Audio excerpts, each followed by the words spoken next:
Sahabat YKB, Sobat Ngulik, jumpa kembali dalam program Ngulik Alkitab. Saya sebagai pemandu percakapan Pendeta Santiani Manurung. Program Ngulik Alkitab ini diselenggarakan bagi kita sebagai sarana, sebagai media bagi kita membaca Alkitab, dan tentu saja menggali setiap pesan yang berharga dalam setiap teks yang kita ulik, dan melihat relevansinya untuk kehidupan kita sehari-hari. Pada episode kali ini kita melanjutkan ulikan serial kitab Wahyu, yaitu Wahyu pasal 14 ayat 1 sampai 20. Wahyu 14 ayat 1 sampai 20 di bawah judul Anak Domba dan 144.000 orang. Anak Domba dan 144.000 orang. Dan narasumber yang akan menolong kita mengulik Wahyu 14 ayat 1 sampai 20 telah hadir di studio Bapak Pendeta Yohanes ABS. Salam jumpa kembali Bapak Pendeta. Halo Pendeta Santi. Terima kasih untuk kesediaan boleh bersama di program Ngulik Alkitab. Kita mengulik Wahyu 14 ayat 1 sampai 20. Saya biasa memanggilnya Pendeta ABS. Betul. Itu nama keren. Panjang disingkat ABS, tapi jadinya inisial, nama keren, nama beken. Nama komersil. Iya. Nama panggung. Nama panggung. Baik Pak Pendeta, kita akan mulai saja. Baik. Mengulik Wahyu 14 ayat 1 sampai 20. Kita buka dalam doa. Mari Pak Pendeta dapat memimpin kita dalam doa. Mari Sobat Ngulik Alkitab kita bersatu dalam doa. Biarlah hikmat Tuhan yang menuntun kami ketika kami mau mendalami Wahyu pasal 14 ini. Dan kami menemukan apa yang menjadi kehendak serta kebenaran firman Tuhan yang menolong kami untuk menghidupi firman itu dalam keseharian kami. Terima kasih ya Allah, dalam Kristus Yesus Sang Anak Domba Kudus kami berdoa. Amin. Amin. Wahyu 14 ayat 1 sampai 20. Saya akan baca untuk kita semua.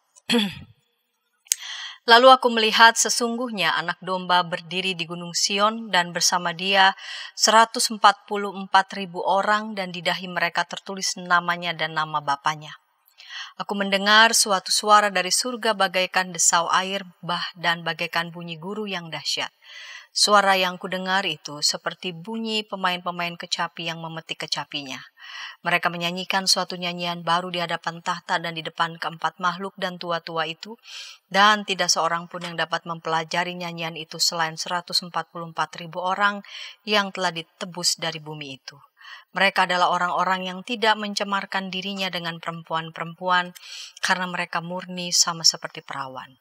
Mereka adalah orang-orang yang mengikuti anak domba itu kemana saja ia pergi. Mereka ditebus dari antara manusia sebagai kurban-kurban sulung bagi Allah dan bagi anak domba itu. Di dalam mulut mereka tidak terdapat dusta, mereka tidak bercela. Lalu aku melihat seorang malaikat lain terbang tinggi di langit, dan padanya ada Injil yang kekal untuk diberitakannya kepada mereka yang tinggal di bumi dan kepada semua bangsa, suku, bahasa, dan umat. Dan ia berseru dengan suara nyaring, takutlah akan Allah dan muliakanlah Dia, karena telah tiba saat penghakimannya, dan sembahlah Dia yang telah menjadikan langit dan bumi, laut dan semua mata air.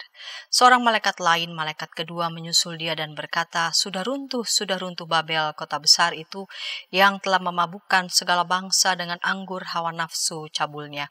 Seorang malaikat yang lain, malaikat ketiga, menyusul mereka dan berkata dengan suara nyaring, jikalau seseorang menyembah binatang dan patungnya itu dan menerima tanda pada dahinya atau pada tangannya, ia akan minum anggur murka Allah yang disediakan tanpa campuran dalam cawan murkanya.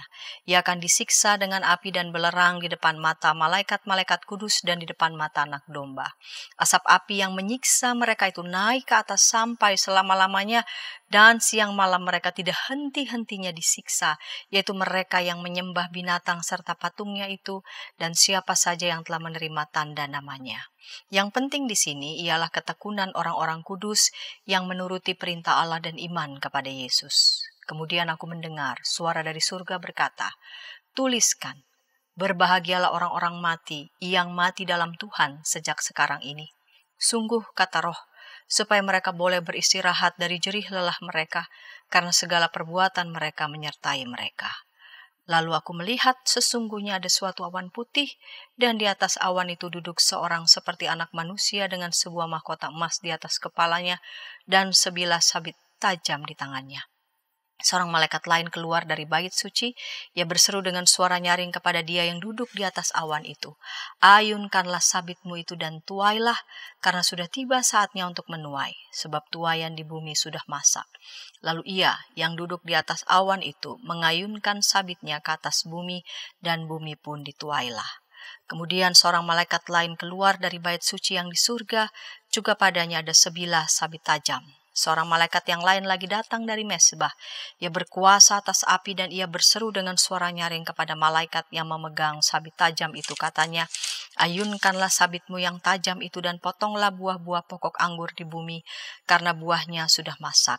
Lalu malaikat itu mengayunkan sabitnya ke atas bumi dan memotong buah pokok anggur di bumi dan melemparkannya ke dalam gilingan besar, yaitu murka Allah. Buah-buah anggur itu digiling di luar kota dan dari gilingan itu mengalir darah, tingginya sampai ke kekang kuda dan jauhnya 300 kilometer. Baik, Pak Pendeta, saya baca 20 ayat 3 perikop ini sambil ini apa ya? Ini apalah. Isinya membuat kita melayang kemana-mana. Iya. Iya, tunggu nanti kita akan lihat hasil akhirnya apa begitu ya. Baik, secara umum dulu Wahyu 14 ayat 1 sampai 20 ini mau menggambarkan tentang apa? Oke. Baik, sebenarnya Wahyu pasal 14 ini adalah trilogi dari Wahyu 12, 13, 14. Begitu ya.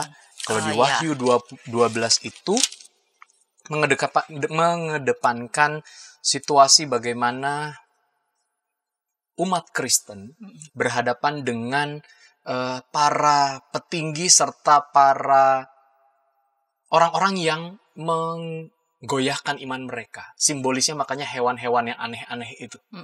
Gitu ya. Dan di sini adalah bagian akhir dari pertama digoyahkan lahirnya Mesias-Mesias palsu, sesuatu atau seseorang yang mengatasnamakan dialah keselamatan, dialah yang harus disembah dan segala macamnya. Dan itu yang menggoyahkan, digambarkan sebagai hewan-hewan yang aneh, hewan-hewan yang menakutkan dan mengerikan. Serta di bagian pasal 14 ini merupakan bagian akhir penghakiman bagi mereka yang tidak menyembah atau yang tidak ikut-ikutan tergoyahkan oleh karena kehadiran orang-orang yang mengatasnamakan sebagai Mesias palsu ataupun juga orang-orang yang mengarahkan pada ajaran yang sesat. Konteksnya seperti itu. Maka dari itu sebenarnya di pasal 14 ini di sini mau menggambarkan bagaimana umat Allah itu menang atas kegoyahan ataupun juga godaan-godaan dari penyesat-penyesat itu. Dan disitulah makanya kita melihat bagaimana sang anak domba beserta dengan para malaikatnya seperti tadi tuayan-tuayan di bumi, kan gitu ya. Jadi ini adalah sebuah bentuk penyisihan dan penyelisihan antara mereka yang masih bertahan dengan mereka yang sudah ikut dalam arus kegoyahan dan keraguan serta penyesatan itu. Jadi itulah konteks besar dari Wahyu pasal 14 antara anak domba dan para pengikutnya yang setia dengan mereka yang mengaku sebagai pengikut anak domba tetapi sudah tergoyahkan. Seperti itu. Baik. Nah, ini menarik ada dalam kita lihat di ayat 1 ya. Berdiri di Gunung Sion bersama dia 144.000 orang.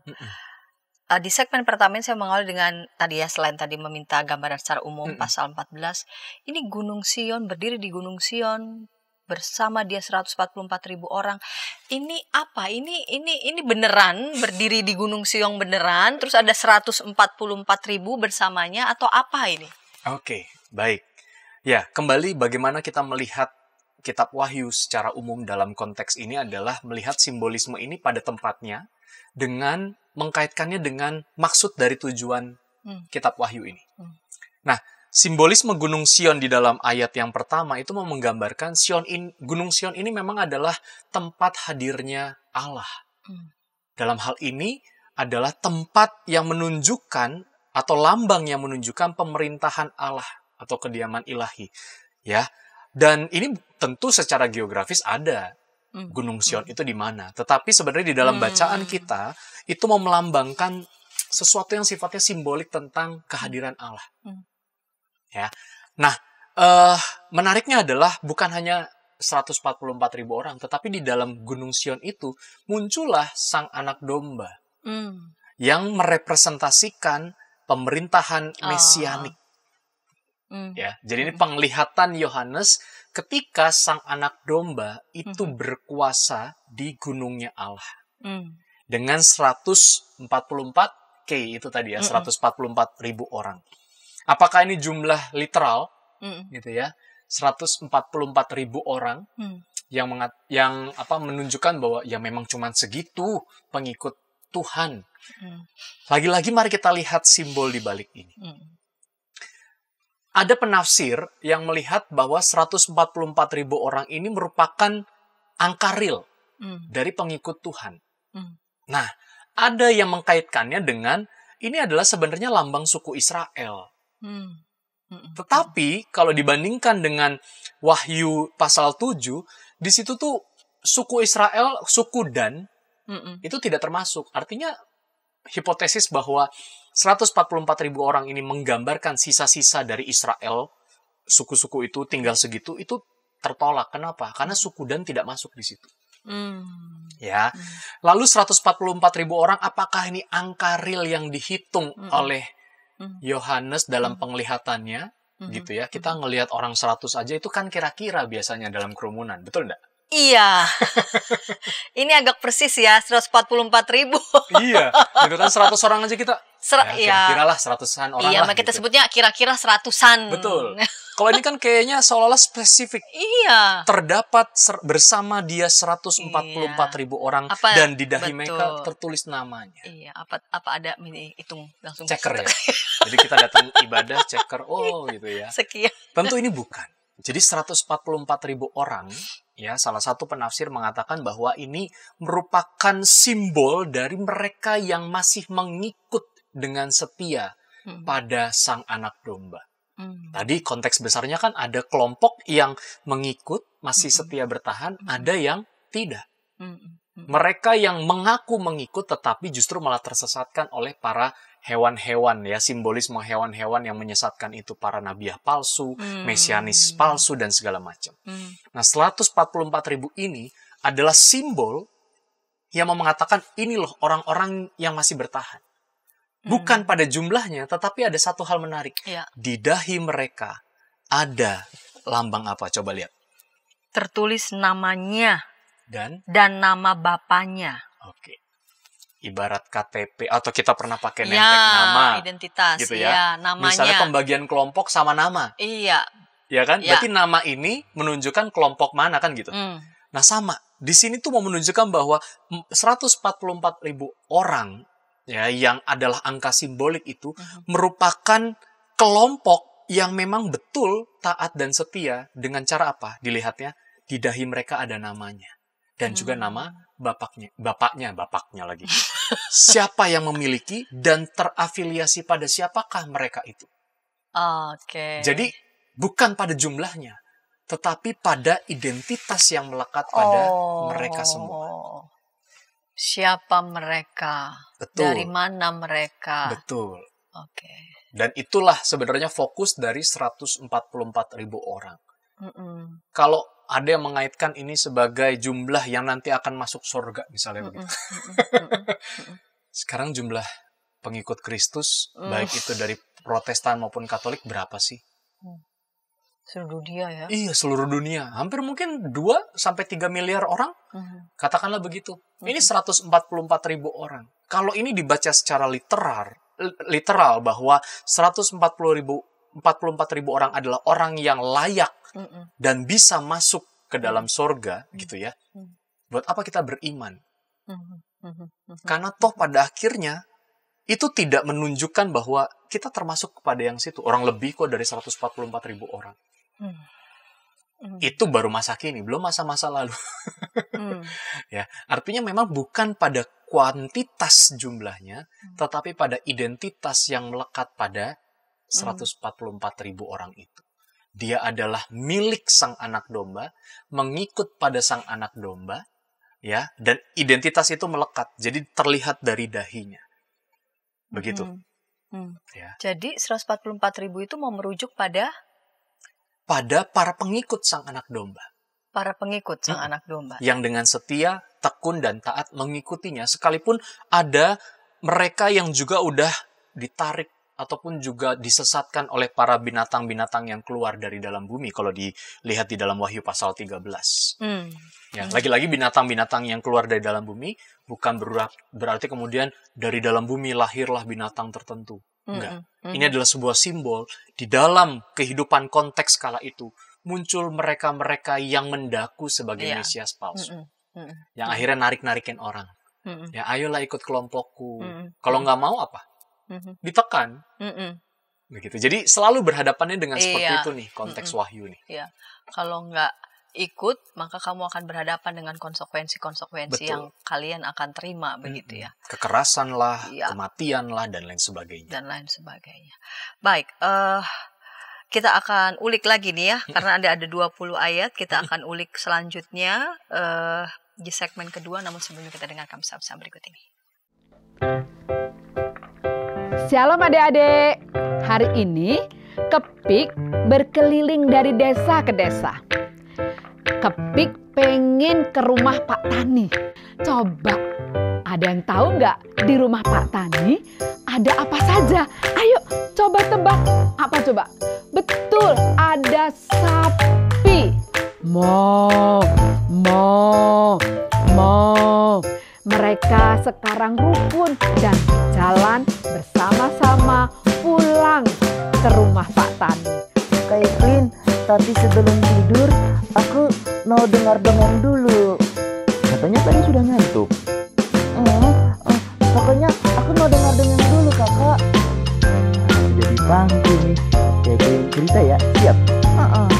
Ayam buta hanya bisa mendengar suara orang berseru-seru sambil berlari.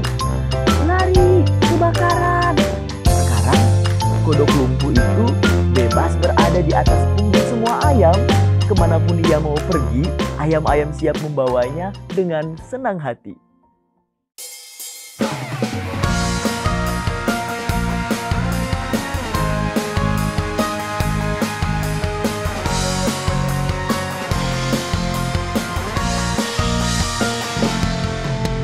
Hormat pada orang tua, menyayangi binatang, rajin ke sekolah minggu, selalu giat belajar, tidak membedakan orang, semua dijadikan sahabat, dipercaya oleh guru-guru di sekolah.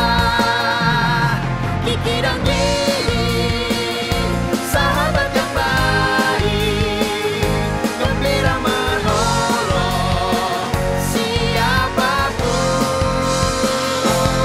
membela yang lemah, menegur yang salah. Kiki dan Gigi, sahabat yang asyik. Hai kiddos. Ku datang dan Inci, betul. Kodok lumpuh dan ayam buta. Kiddy time.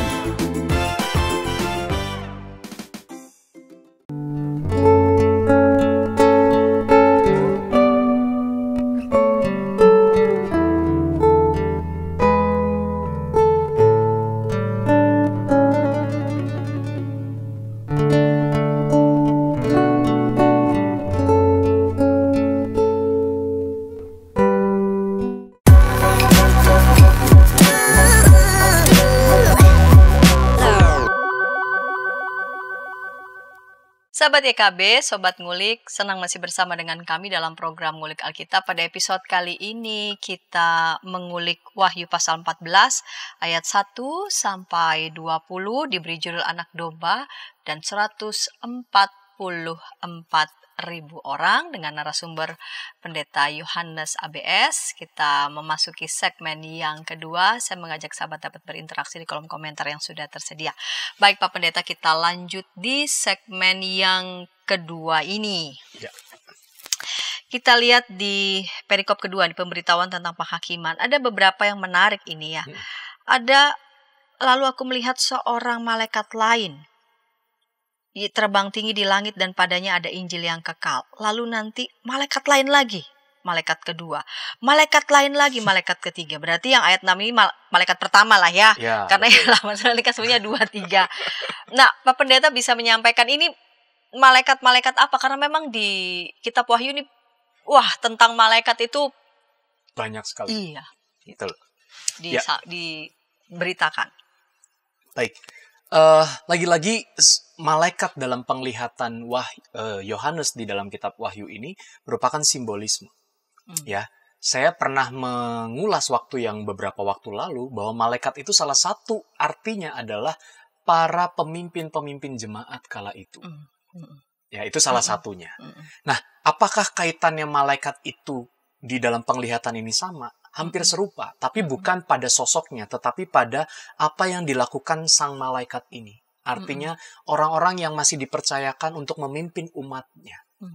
Gitu. Yang pertama, kalau kita lihat di dalam Wahyu pasal 14 ayat 6-7, malaikat yang pertama itu akan melakukan apa? Memberitakan berseru, ya. Dan Injil. pada semua, ya betul. Injil yang kekal diberitakannya kepada mereka Betul. yang tinggal di bumi dan kepada semua bangsa, suku, bahasa, dan umat. Yes. Itu mau menunjukkan bahwa sang malaikat di sini, dalam artian adalah para pemimpin-pemimpin jemaat itu tetap mengutamakan pemberitaan Injil. Di tengah situasi kekeosan ajaran sesat yang bingung dan membingungkan, bahkan menyesatkan orang-orang percaya kala itu, sang malaikat ini tetap memberitakan Injil. Artinya ke seluruh, bahkan bukan hanya kelompok itu, tetapi mereka-mereka yang menyesatkan. Gitu ya. Jadi ini adalah sebuah simbol, sekalipun ada para penyesat yang merusak umat Tuhan, Tuhan menghadirkan malaikat-malaikat, dalam artian ini adalah mereka-mereka yang akan mengutamakan dan juga memberitakan Injil kekal itu, atau Injil keselamatan itu, kepada siapapun, dalam situasi apapun, dan tidak terkungkung dalam suatu konteks tertentu. Ya, jadi sekalipun ada penyesat, kemenangan itu ditunjukkan dengan apa? Dengan tetap adanya pemberitaan yang benar. Gitu. Dan itulah sebenarnya pesan dari simbolisme malaikat pertama. Ya, jadi bukan tiba-tiba kita lagi diam, tiba-tiba malaikat turun, akulah malaikat pertama. Ya, tetapi ini adalah sebuah simbol yang digambarkan oleh Yohanes bahwa tenang, akan ada ya pemimpinmu yang akan tetap menyampaikan itu. Dan menarik di sini, suara yang disampaikan oleh si malaikat itu adalah takutlah akan Allah dan muliakanlah Dia. Gitu ya. Dan sembahlah Dia. Iya. Artinya ini berita yang akan terus disampaikan, sekalipun ada para penyesat-penyesat palsu itu. Takutlah akan Allah, muliakanlah Dia. Ya, itu malaikat yang pertama. Ya. Ya, itu malaikat pertama. Malaikat yang kedua, ya, yang di ayat 8. Ya.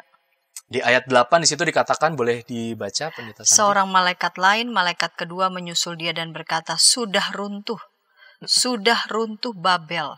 Kota besar itu yang telah memabukkan segala bangsa dengan anggur hawa nafsu cabulnya. Nah, sudah runtuh Babel. Ini penglihatan bahwa tadi seperti yang saya sampaikan, bahwa penghakiman ataupun juga ini akan ada akhir. Gitu ya. Nah, malaikat kedua, dia di sini menyimbolkan bahwa akan ada kejatuhan dari sistem yang bobrok itu. Sistem yang menyesatkan itu. Baik secara spiritual, moral, bahkan juga dalam situasi politis. Yang mencampur adukan nilai-nilai spiritual penyesat kala itu dengan konsep moralnya, dengan konsep politisnya, sehingga membuat orang menjadi, saya harus ikut yang seperti apa?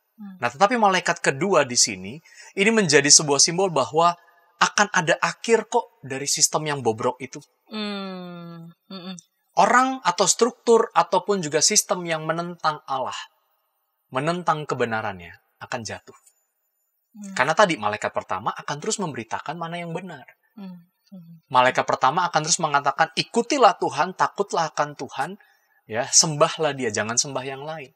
Karena ketika berita itu terus disampaikan oleh malaikat pertama, maka berita malaikat kedua itu akan menjadi sebuah pengharapan sekaligus proses yang akan terus terjadi.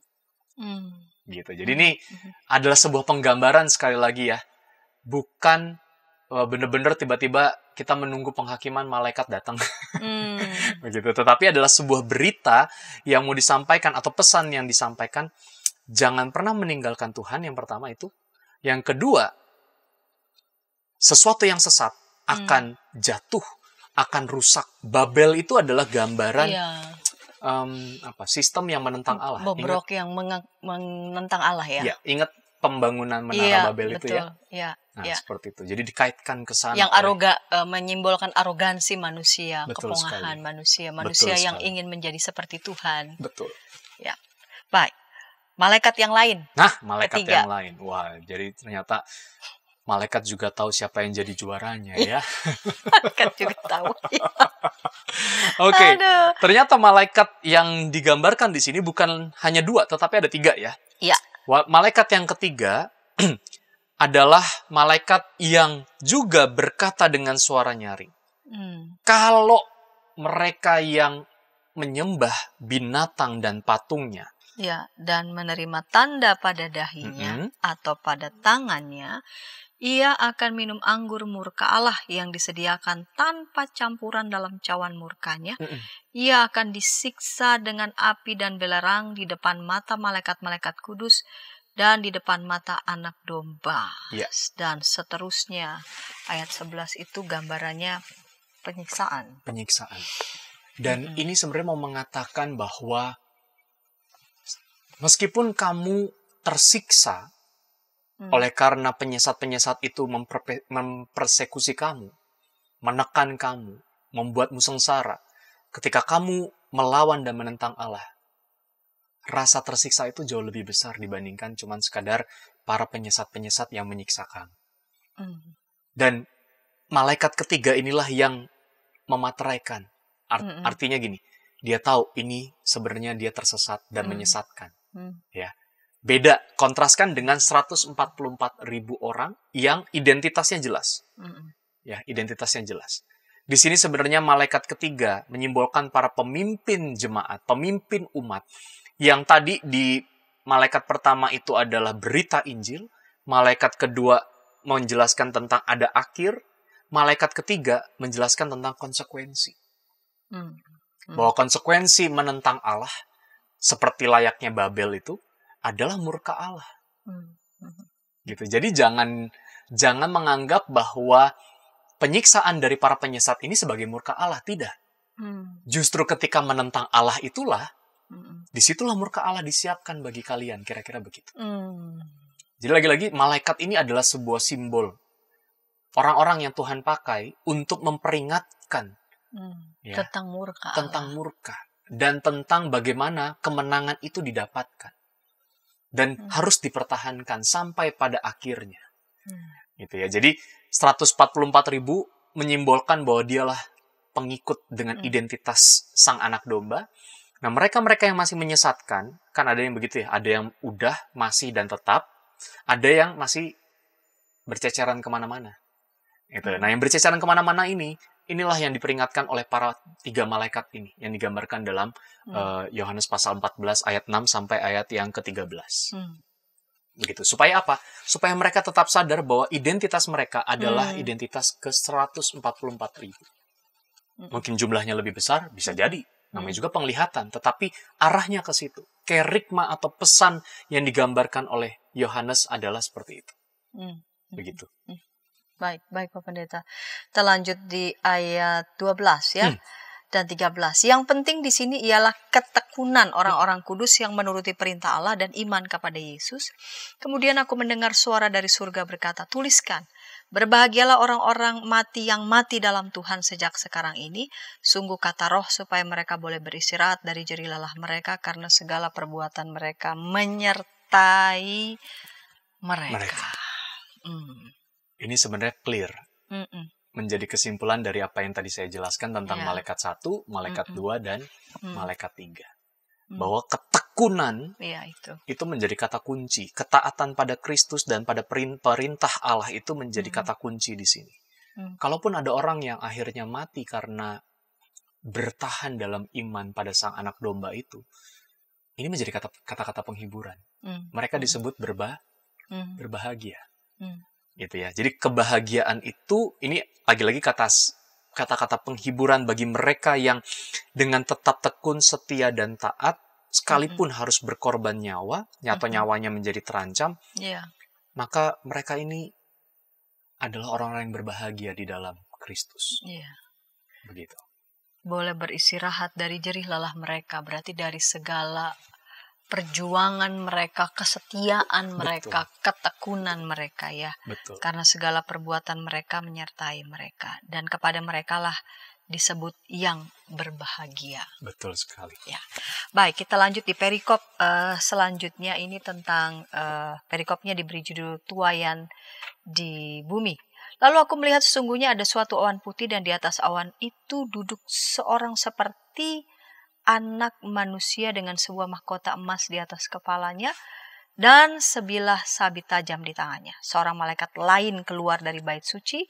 Ia berseru dengan suara nyaring kepada dia yang duduk di atas awan itu, ayunkanlah sabitmu itu dan tuailah, karena sudah tiba saatnya untuk menuai, sebab tuaian di bumi sudah masak. Lalu ia yang duduk di atas awan itu mengayunkan sabitnya ke atas bumi dan bumi pun dituailah.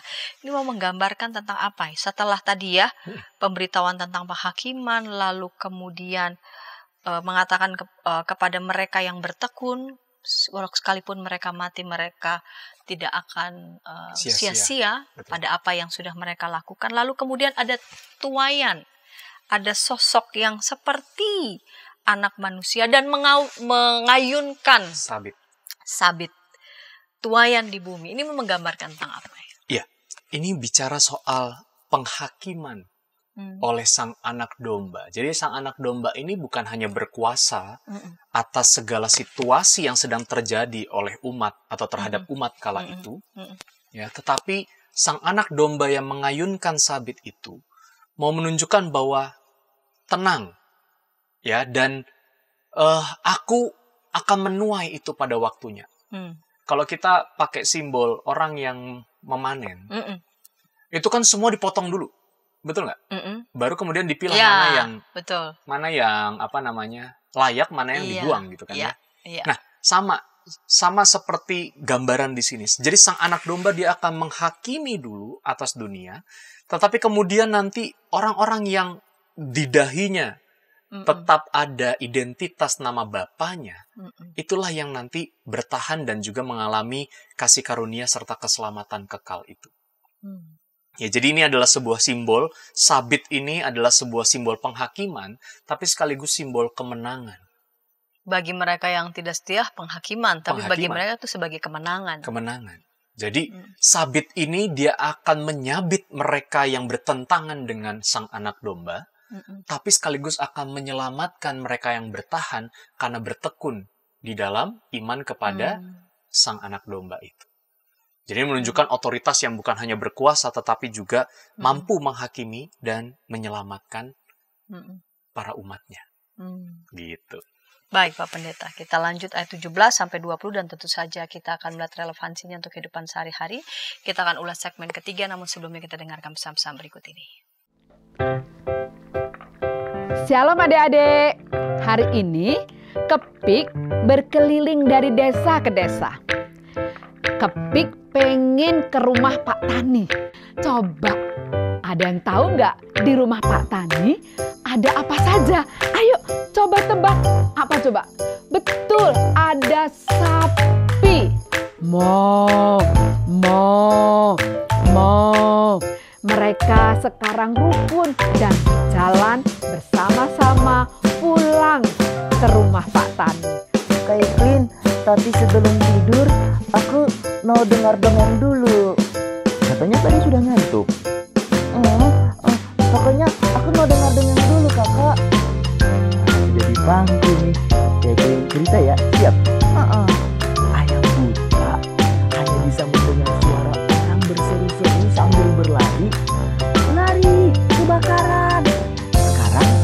Kodok lumpuh itu bebas berada di atas punggung semua ayam.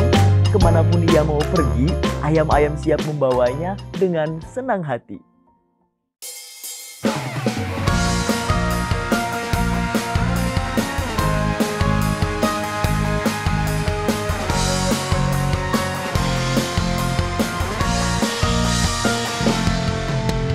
Hormat pada orang tua, menyayangi binatang, rajin ke sekolah minggu, selalu giat belajar, tidak membedakan orang, semua dijadikan sahabat, dipercaya oleh guru-guru di sekolah. Kiki dan Gigi, sahabat yang baik, gembira menolong siapapun,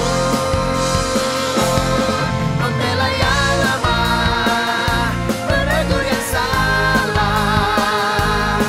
Kiki dan Gigi, sahabat yang asyik. Hai Kidos. Ku datang dan Inci, betul. Kodok lumpuh dan ayam buta Kidi Time.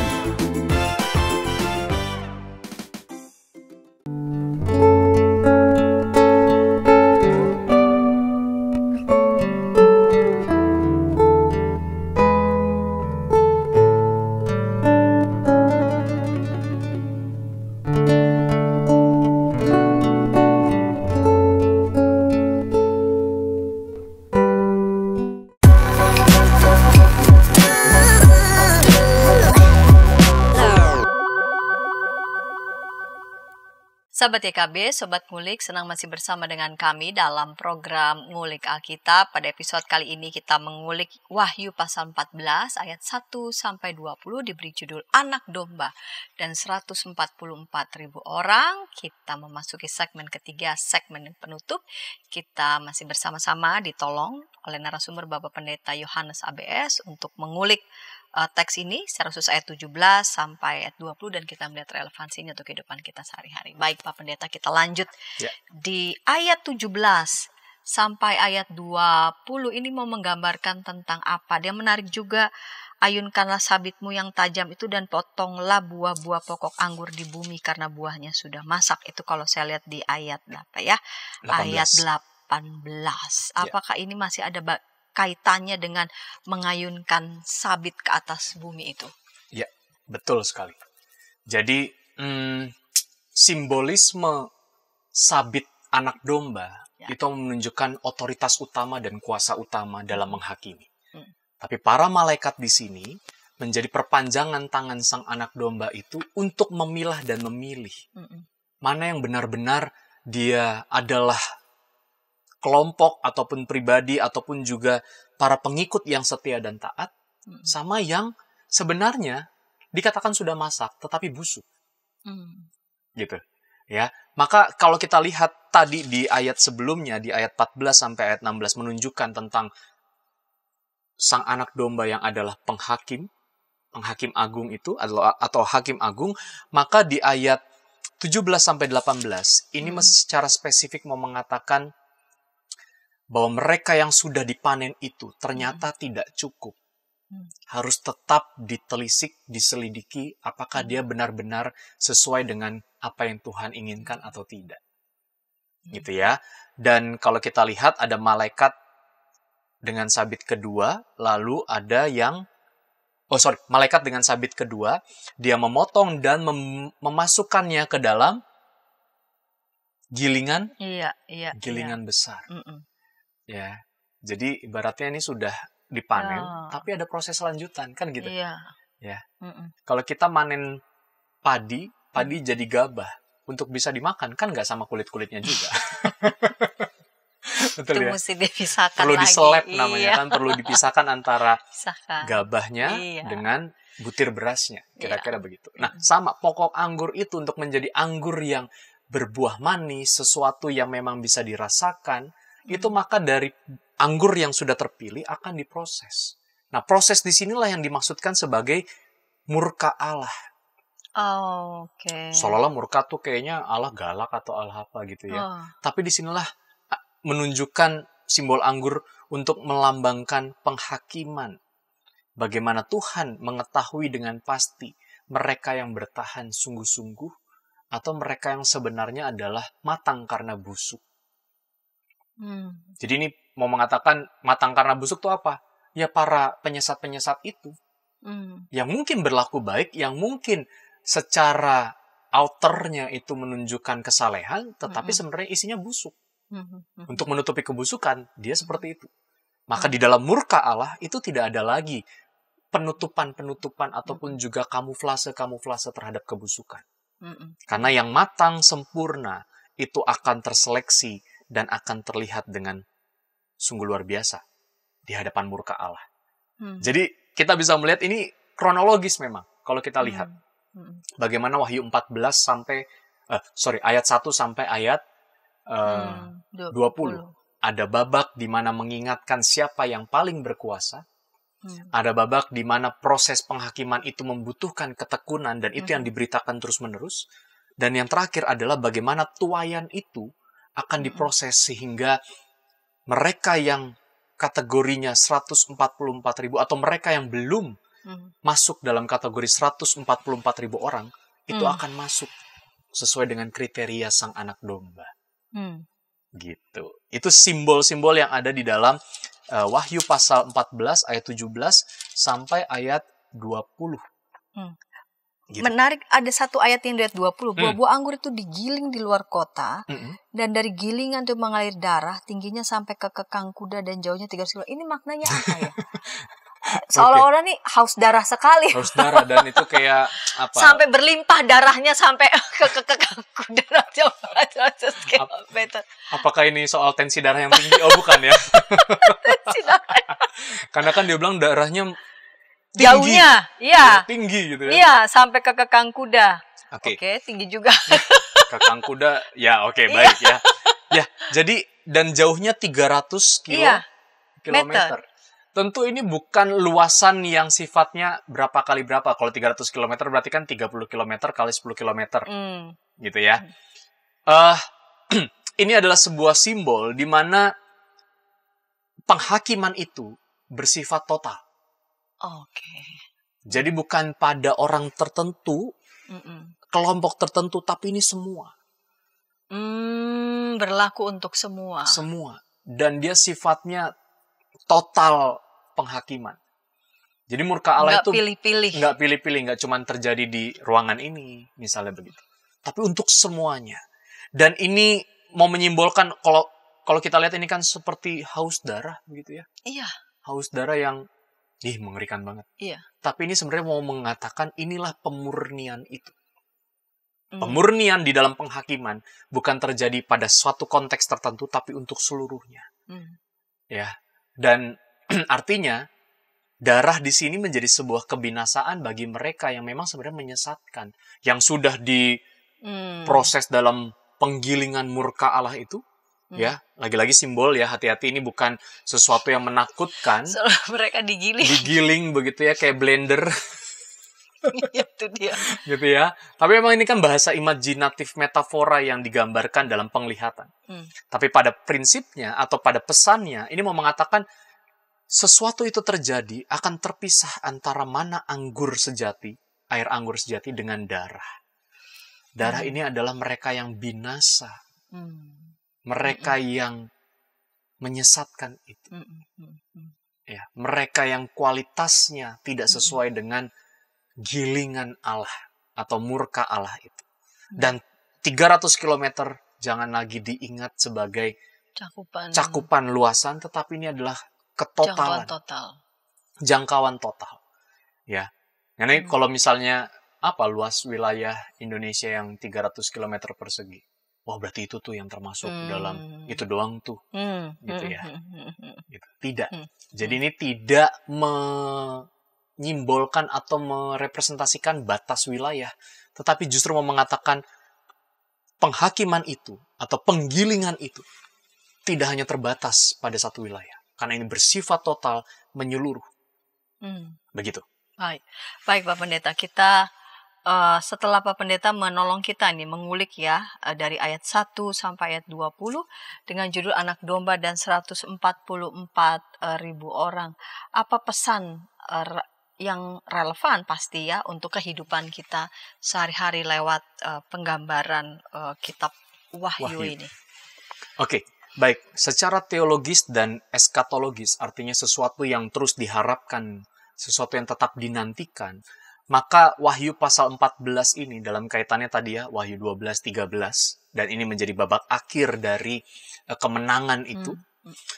Sebenarnya ini mau mengatakan bahwa selalu akan terjadi untuk Allah menyelamatkan, dan keselamatan itu selain anugerah sifatnya, tetapi selalu ada proses penghakiman di dalamnya. Jadi dualitas antara keselamatan dan penghakiman akhir. Ya, di mana sang anak domba dia akan menyelamatkan, tetapi dalam cara menghayati kehadiran anak domba itu kembali, anak domba itu atau Kristus itu mengharapkan terus adanya pemurnian dalam diri umatnya. Karena kalau kita pikirkan bahwa hewan-hewan yang mengerikan itu, yang menggoyahkan dan menyesatkan itu dalam konteks masa kini, semakin variatif. Betul enggak? Kalau tadi digambarkan bahwa Babel itu adalah sekelompok sistem, struktur, ataupun juga mungkin katakanlah sekelompok orang yang merusak, ya, merusak dan juga menyesatkan. Sekarang, dalam konteks sekarang, apakah itu hanya sekelompok? Berkelompok-kelompok mungkin. Makin banyak Babel-Babel di dalam konteks kehidupan kita. Memang kita diselamatkan, ya. Memang kita diselamatkan dengan anugerah keselamatan dari Sang Anak Domba. Tetapi di tengah banyaknya Babel-Babel dalam konteks masa kini, bisa dong orang yang sudah memakai identitas di dahinya dia adalah sang atau milik Sang Bapa, itu kemudian beralih, berpindah kepada Babel-Babel yang menawarkan penyesatan-penyesatan itu, kebohongan manipulasi itu. Maka di sini selain kita sudah diselamatkan, berita yang mau disampaikan di dalam Wahyu pasal 14 ayat 1 sampai 20 adalah sekaligus kita diselamatkan, sekaligus kita mengalami pemurnian setiap waktunya. Karena ancaman dari para penyesat itu nggak berhenti. Tetapi ingat, dia akan berakhir. Kira-kira begitu. Maka dari itu sebenarnya poin penting atau pesan penting atau value penting dari kisah di dalam Wahyu pasal 14 atau dari perikop ini adalah pentingnya kesetiaan dan juga ketaatan pada Sang Anak Domba. Karena kesetiaan dan ketaatan itu akan membawa pada kemenangan. Sehingga nanti Sang Anak Domba dengan sabitnya melihat bahwa kita adalah sesuai dengan kriteria 144 ribu orang itu. Gitu. Tapi lagi-lagi bukan jumlah ya. Jangan bilang, oh saya udah ada nih di sini nih 100, saya urutan ke 144.125 gitu. Enggak. Bukan lagi-lagi sesuatu yang sifatnya tertulis kayak hewan yang dikasih cap angka gitu ya. Bukan. Tetapi lagi-lagi soal identitas bahwa di tengah situasi Babel masa kini tetap diperlukan kesetiaan, ketaatan yang menyucikan kita. Sehingga ketika nanti Sang Anak Domba itu datang dengan sabitnya, maka kita didapati tetap sebagai orang-orang yang dengan identitas murni pengikut Kristus. Yang tidak tergoyahkan, yang tidak tersesatkan, bahkan yang tidak busuk oleh karena godaan dan juga cobaan yang lainnya. Begitu. Baik Pak Pendeta, kita diajak untuk ini ya, poin penting ini ayat 12 itu ya. Jadi justru kita kalau berpusatnya pada kengerian penghakiman malah justru mendistrak nih. Banget. Betul. Dan ini hanya memperlihatkan sisi antagonisnya penghakiman itu. Iya, kalau kita fokusnya pada kengerian ya, jadi pada kengerian penghakiman malah jadi terdistrak. Yang diminta bagi kita orang-orang percaya adalah ketekunan orang-orang kudus yang menuruti perintah Allah dan iman kepada Yesus Kristus. Kesetiaan itu ya. Dan kita justru malah melihat bagaimana penghakiman Allah itu bersifatnya adil. Total tadi sebutnya ya. Kepada total, siapa? Ya. Adil, mereka yang memang tidak sesuai dengan apa yang Tuhan perintahkan, kehendaki, dan tidak sesuai dengan term and condition-nya, Ya, term and ketentuan. TNC-nya Allah gitu ya. Berlaku. Maka meskipun dia sudah mengaku dan mendaku sebagai pengikut Kristus, dia akan terseleksi juga kok. Kira-kira begitu. Iya. Ya memang kita tidak bisa menjamin, saya bahkan termasuk Pendeta Santi, apakah bisa menjamin orang-orang itu seperti itu. Kita tidak punya kapasitas itu. Tetapi mungkin kita ya, sebagai para pelayan Tuhan, bisa menjadi malaikat 1, malaikat 2, malaikat 3. Yang menyampaikan apa, mengingatkan Betul. apa. Mengingatkan, begitu, ya. menyampaikan, terus memberikan warning tentang bagaimana Tuhan itu berkuasa dan kuasanya itu adil.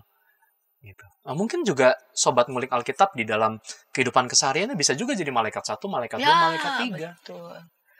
Ketika mendapati sesamanya seperti orang-orang yang tadi, dia mengikuti arus kesesatan itu. Seperti itu. Ya, jadi ini nih kisah yang bisa kita refleksikan begitu dalam sebenarnya buat konteks kehidupan kita. Lagi-lagi bukan soal kengerian. Ya, kalaupun itu mau dihayati sebagai sebuah kengerian, silakan. Tapi menurut saya kalau lihat dari bagaimana urutan ataupun juga keseluruhan dari Wahyu 12, 13, 14, justru ini adalah bentuk kasih karunia Tuhan dalam penghakimannya. Iya. Dan ini penting ya ketika kita tuh seringkali meneriakkan kan keadilan, kapan muncul sungguh-sungguh keadilan itu. Betul. Di tengah-tengah keadilan kita rasa apa ada yang adil, lalu kemudian kita merasa kok bias begitu ya. Justru mengatakan bahwa Tuhan tuh nggak tutup matang, bukannya nggak melihat, tapi Tuhan sungguh-sungguh melihat dan mendengarkan. Dan dia mengajak kita untuk semua orang yang benar-benar bertekun, tetaplah bertekun dan setia begitu ya. Menuruti perintah Allah dan iman kepada Yesus. Dan pada mereka lah yang disebut dengan orang-orang yang berbahagia itu. Betul sekali. Terima kasih Pak Pendeta Yohanes ABS untuk kesediaan episode kali ini mengulik Wahyu 14 ayat 1 sampai 20, dan ketika tayangan ini boleh memberkati sahabat dapat mengirimkannya kepada sebanyak mungkin orang, karena ini ulikan teks kitab Wahyu begitu kaya dengan makna-makna simbolik yang perlu kita perhatikan betul-betul agar tersingkaplah makna yang boleh menjadi berkat bagi kita semua, bisa mencerahkan banyak orang. Dan sahabat dapat menekan tombol like maupun subscribe sehingga boleh mendapatkan update dari tayangan IKB TV. Kita akan mengakhiri episode kali ini dalam doa. Pak Pendeta dapat memimpin kita dalam doa. Baik, Sobat Ngulik Alkitab, kita berdoa. Biarlah pendalaman kami di dalam membaca Wahyu pasal 14, kami mendapatkan pesan yang kuat untuk tetap setia, taat, dan hidup kudus di hadapan Tuhan. Sekalipun ada banyak babel-babel masa kini yang membuat kami tergoyahkan dan tersesat. Kristus Sang Anak Domba sebagai yang berkuasa dan berotoritas mengayomi sekaligus juga menghakimi kami, tidak tinggal diam. Engkau mengingatkan kami, Engkau memperingatkan kami melalui setiap hal, agar kami tetap bertumbuh, berjalan, dan hidup di dalam kehendak dan ketaatan kepadamu. Dan biarlah apa yang kami dalami bersama boleh menguatkan kami untuk membuat kami tetap setia, sehingga di dahi, di hati, maupun juga di dalam hidup kami, identitas sebagai pengikut Sang Anak Domba tetap kami hidupi sampai akhir kehidupan kami. Terima kasih ya Allah, dalam Kristus Sang Anak Domba dan kuasa Roh Kudus kami berdoa. Amin. Amin.